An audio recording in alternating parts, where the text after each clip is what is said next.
গরম গরম ভাতের সাথে ডিমের এই রেসিপিটি থাকলে আর কিছুই লাগবে না। আজকে আমি আপনাদের সাথে একটু অন্যভাবে ডিম ভাপা রেসিপিটি শেয়ার করেছি। পুরো ভিডিওটি অবশ্যই দেখবেন। আশা করছি রেসিপিটি আপনাদের ভীষণ ভালো লাগবে। রেসিপি ভালো লাগলে লাইক কমেন্ট শেয়ার করতে ভুলবেন না কিন্তু। ডিম ভাপা বানানোর জন্য সবার প্রথমে এখানে আমি 8 পিস মুরগির ডিম নিয়েছি। এখন এই ডিমগুলোকে সিদ্ধ করে নেব। ডিম সিদ্ধ করবার সময় ডিমগুলো প্রথমে ঠান্ডা জলের মধ্যে দিয়ে নিতে হবে। তারপরে গ্যাসের আঁচটা জ্বালিয়ে ডিমগুলো মিডিয়াম আঁচে সিদ্ধ করে নিতে হবে। তাহলে আর একটি ডিমও ফেটে যাবে না। মাঝে মধ্যে এইভাবে হালকা করে নেড়ে চেড়ে নিতে হবে, তাহলে কুসুমগুলো একপাশে হয়ে যাবে না। তো ডিমগুলো আমি ভালো করে সিদ্ধ করে নিয়েছি। সিদ্ধ করতে মোটামুটি ওই 4 মিনিট মতো সময় লেগেছে। এখন একটা পাত্রের মধ্যে ডিমগুলো নামিয়ে নিচ্ছি। এবার এর মধ্যেই ঠান্ডা জল দিয়ে দেব। এখন একটা একটা করে ডিম খোসা ছাড়িয়ে নেব। এইভাবে করে ডিম সিদ্ধ করলে একটা ডিমও কিন্তু ফেটে যাবে না বা কুসুম একপাশে হয়ে যাবে না। দেখতে পাচ্ছ সুন্দরভাবে ডিমটা সিদ্ধ হয়ে গেছে।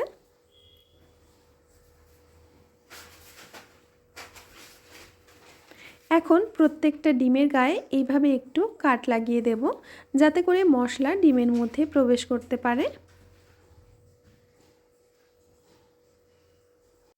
এখন এর মধ্যে দিয়ে দেব সামান্য লবণ, দিয়ে দেব সামান্য একটু হলুদ গুঁড়ো, আর দিয়ে দেব হাফ চামচের থেকে একটু কম লঙ্কার গুঁড়ো। সমস্ত কিছু ডিমের গায়ে খুব ভালো করে মেখে নেব। একটা ফ্রাইং প্যানের মধ্যে কিছুটা সরষের তেল নিয়ে ভালো করে গরম করে নেব। এখন ডিমগুলো দিয়ে দেব। ডিমটাকে এবার লাল করে ভেজে নিতে হবে। ফ্রাইং প্যানটাকে এইভাবে একটু নাড়া দিলেই কিন্তু ডিমটা চারপাশ থেকেই খুব সুন্দরভাবে ভাজা হয়ে যাবে। ডিমটা ভেজে নিয়ে একটা পাত্রের মধ্যে নামিয়ে নেব। এখন একটা মিক্সিং জারের মধ্যে দিয়ে দেব 4 চামচ মতো পোস্ত, আর দিয়ে দেব 1 চামচ হলুদ সর্ষে। এখন এইগুলোকে একটু গুঁড়ো করে নিতে হবে। ঝালের জন্য দিয়ে দেব 2টো কাঁচা লঙ্কা আর সামান্য জল। এখন এর একটা মিহি পেস্ট তৈরি করে নিতে হবে। তো বন্ধুরা দেখতেই পাচ্ছ একদম মিহি একটা পেস্ট তৈরি করে নিয়েছি। যে পাত্রের মধ্যে আমি ডিমটা ভাপাবো সেই পাত্রের মধ্যেই পেস্টটাকে নিয়ে নিচ্ছি। আর মিক্সিটা ধুয়ে একটু জল দিয়ে দেব। সাথে দিয়ে দেব 2 চামচ টক দই, সামান্য একটু হলুদ গুঁড়ো, সামান্য একটু লঙ্কার গুঁড়ো, স্বাদ মতো লবণ। এখন সমস্ত কিছু খুব ভালো করে মিশিয়ে নেব। এখন এর মধ্যে দিয়ে দেব 2 চামচ মতো সর্ষের তেল। আবারও খুব ভালো করে মিশিয়ে নেব। এখন মিশ্রণটাকে একটা পাশে সরিয়ে রেখে 2টো পেঁয়াজ একেবারে কুচি কুচি করে কেটে নেব। বন্ধুরা এই ডিম ভাপাটা খেতে এতটা বেশি সুস্বাদু হয়, একবার না খেলে বুঝবেন না।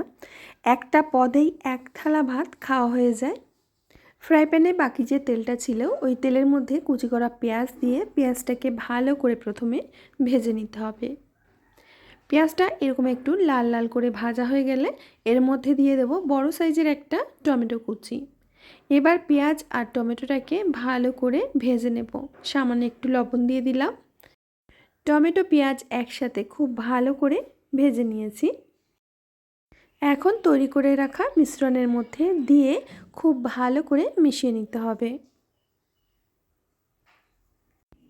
এবার একে একে ভাজা ডিমগুলো দিয়ে দেব।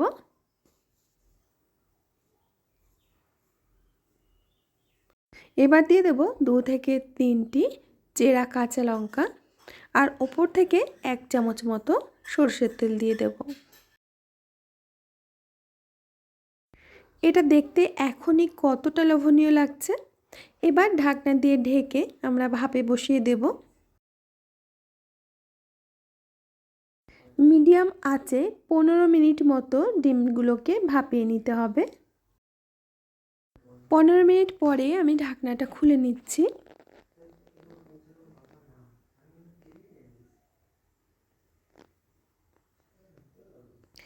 এখন ডিমের ভাপাটাকে মোটামুটি 5 থেকে 10 মিনিট ঠান্ডা হতে দিতে হবে। বন্ধুরা, তোমরা দেখেই বুঝতে পারছো এটা কতটা পরিমাণে লোভনীয় হয়েছে। আর খেতে কিন্তু লাগে দুর্দান্ত। একদিন রান্না করলে ডিমের সব রেসিপি ভুলে তোমরা এটাই বারবার ট্রাই করবে। এখন আমি গরম গরম ভাতের সাথে পরিবেশন করে দেখাচ্ছি।